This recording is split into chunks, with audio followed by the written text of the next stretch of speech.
ભૂમિ શાહનો સવાલ આવી રહ્યો છે। જતીનજી, JSW સ્ટીલ માટે તેઓ સવાલ પૂછી રહ્યા છે।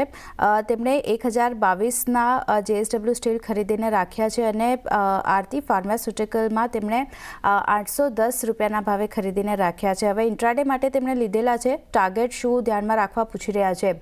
સૌથી પહેલાં JSW સ્ટીલ માટે વ્યૂ લઈ લઈએ। સારી અપસાઇડ આજે જોઈ રહ્યા છે આપણે, અને તેમની ખરીદારી 1022ની છે। અત્યારે 1017ના લેવલ્સની આસપાસ JSW સ્ટીલમાં કામકાજ થઈ રહ્યું છે।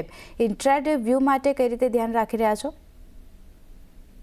ફર્સ્ટ ઓફ ઓલ એક ડિસ્ક્લોઝર, ઇન્ટ્રાડેમાં અમે આ સ્ટોકને રેકમેન્ડ કર્યો હતો અને 1025ના લેવલ્સ પર અમે બુકઆઉટ કર્યું હતું। પણ અગર જો ઓલરેડી કોઈ હોલ્ડ કરતા હોય તો અમને એક સ્ટોપ લોસ રાખવાની સલાહ આપીશ। જે સ્ટોપ લોસનો લેવલ છે એ 1008 રૂપિયાનો આવે છે। 1008 રૂપિયાના સ્ટોપ લોસ સાથે હજી પણ હોલ્ડ કરી શકે।